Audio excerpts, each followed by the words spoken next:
TNPSC 1.5 TNPSC 1.5 Tamil இலக்கிய வரலாறு பார்த்துன்னு இருக்கோம். அதில் 8 தொகை நூல்களை தொடர்ந்து பார்த்துன்னு இருக்கோம்.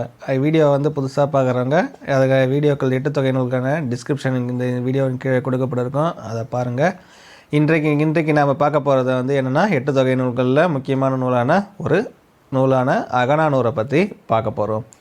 அகநானூறு இது பேர்லேயே இருக்குது. அப்போ இது ஒரு அகநூல். அகநானூறு ஒரு அகநூல். 400 கூட்டல் 1 கடவுள் வாழ்த்து பாடலுடன் 401 பாடல்களை கொண்டது. மொத்தம் 400 பாடல்களை கொண்டது. ஒரு பாடல் கடவுள் வாழ்த்து. இது எழுதப்பட்ட பாவகை ஆசிரிய பாவாலானது. அகநானூறு ஆசிரிய பாவாலானது. தொகுத்தவர் உரித்திர சன்மனார். தொகுத்தவர் யாருன்னு பார்த்தீங்கன்னா உரித்திர சன்மனார். தொகுப்பித்தவர் பாண்டியன் உக்கிர பெருவெழுதி. கடவுள் வாழ்த்து இந்த ஒரு பாடல் கடவுள் வாழ்த்து சொன்ன பார்த்தீங்கன்னா, இதில் கடவுள் வாழ்த்து பாடியவர் யாருன்னு பார்த்தீங்கன்னா பாரதம் பாடிய பெருந்தேவனார். அகநானூற்றில் இருக்கிற கடவுள் வாழ்த்து யாரை பற்றியதுன்னு பார்த்தீங்கன்னா சிவனை பற்றியது. அகநானூற்றில் கடவுள் வாழ்த்து சிவனை பற்றியது. அகநானூறு 3 பகுதிகளாக பிரிக்கப்பட்டுள்ளது. களிற்றியானை நிறை, மணிமிடை பவளம், நித்தில கோவை அப்படின்னு 3 பகுதிகளாக பிரிக்கப்பட்டிருக்கு. 1லிருந்து 120 பாடல்கள் வரைக்கும் களிற்றியானை நிறையினோ, 121லேருந்து 300 பாடல்கள் வரைக்கும் மணிமிடை பவளம்னோ, 301லேருந்து 400 பாடல்கள் வரைக்கும் நித்தில கோவை அப்படின்னு 3ஆக பிரிக்கப்பட்டிருது. இந்த அகநானூற்றில் சிற்றெல்லை எதுன்னு பார்த்தீங்கன்னா 13 அடி, பேரெல்லை 31 அடி. அப்படியே திருப்பி போடலாம். சிற்றெல்லை 13, பேரெல்லை 31 அடி. ஓர் ஒழுங்கு முறையில் தொகுக்கப்பட்ட ஒரே தொகை நூல் அகநானூறு. ஒரு ஒழுங்கான முறையில் தொகுக்கப்பட்ட ஒரே அகநூல் எதுன்னு பார்த்தீங்கன்னா ஒரே தொகை நூல் அகநானூறு மட்டும்தான். அகநானூற்றின் பாடல்களின் எண்களும் அவ்வெண்கள் குறிக்கும் திணைகளும். அகநானூற்றில் பாடல்கள் பார்த்தீங்கன்னா 1, 3, 5, 7, 9 பாடல்கள் எதை குறிக்குதுன்னா பாலைத்திணையை குறிக்குது. இந்த ஒற்றைப்படை எண்களாம் இந்த எண்கள் பாலைத்திணையை குறிக்குது. 2, 8, 12, 18 குறிஞ்சித்திணையை குறிக்குது. 2, 8, 12, 18 குறிஞ்சித்திணையை குறிக்கும். 4, 14, 24, 34 இந்த 4 வர எண்கள் எல்லாமே முல்லைத்திணையை குறிக்கும். 6, 16, 26, 36 6 நம்பர் வரது எல்லாமே மருது திணையை குறிக்கும். 10, 20, 30, 40 எல்லாமே நெய்தல் திணையை குறிக்கும். அகநானூற்றில் அதிக பாடல்கள் கொண்ட திணை பாலைத்திணை. ஏன்னா 1, 3, 5, 7, 9 ஒற்றைப்படை எண்கள் எல்லாமே என்னதுதான் பாலைத்திணை பாடல்கள் தான். அகநானூற்றில் இருக்கிற முக்கிய தகவல்கள் பார்ப்போம்.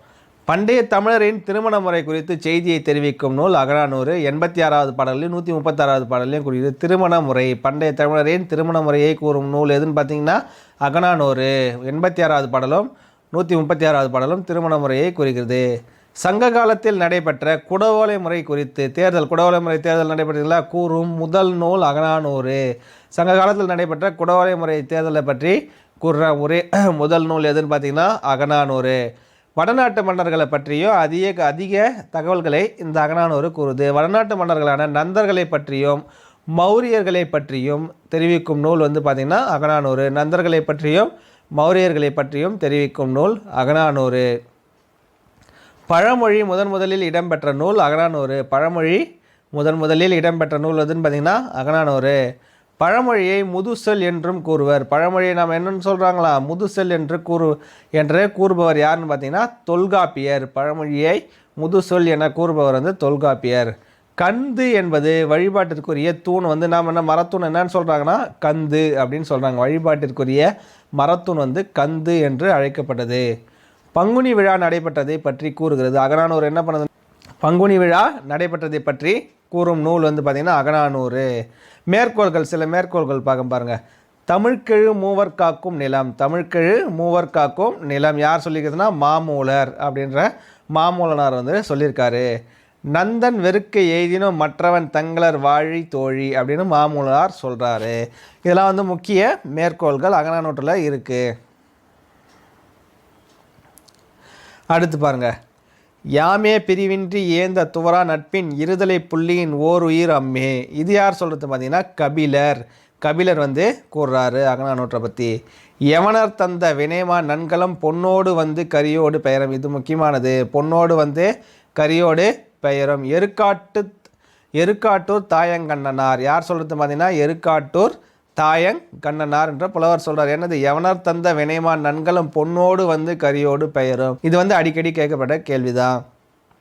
அடுத்து, தாதுன் பறவை பேதுரல் அஞ்சி மணினா ஆர்த்த மான்வினை தேரன். இது யார் சொல்கிறது பார்த்தீங்கன்னா குறுங்குடி மருதனார். யார் சொல்கிறது? குறுங்குடி மருதனார் அப்படின்ற புலவர் வந்து சொல்கிறாரு. புரியுதுங்களா? நாம் இப்போ வந்து அகநானூற்றை பற்றி இந்த வீடியோவில் வந்து முழுமையாக பார்த்தோம். முக்கிய தகவல்கள், அதில் கூறப்பட்ட தகவல்கள் எல்லாமே பார்த்தோம். ரொம்ப விரைவாக வந்து நாம் இதில் வந்து பார்த்துருக்கோம். அகநானூற்று செய்திகள் உங்களுக்கு படிக்கிறதுக்கு இது மிகவும் ஹெல்ப்ஃபுல்லாக இருக்கும்.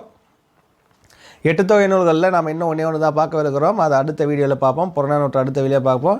இந்த வீடியோ உங்களுக்கு பிடிச்சிருந்ததுன்னா லைக் பண்ணுங்கள், கமெண்ட் பண்ணுங்கள், உங்கள் ஃப்ரெண்ட்ஸ் எல்லாருக்கும் ஷேர் பண்ணுங்கள். TNPC 1.5 சேனல் வந்து சப்ஸ்கிரைப் பண்ணுங்கள். தினசரி தேர்வுகள் நடக்குது. அந்த தேர்வுகளை அட்டன் பண்ணி தேர்வில் வெற்றி பெறுவதற்கு வாழ்த்துக்கள். நன்றி, வணக்கம்.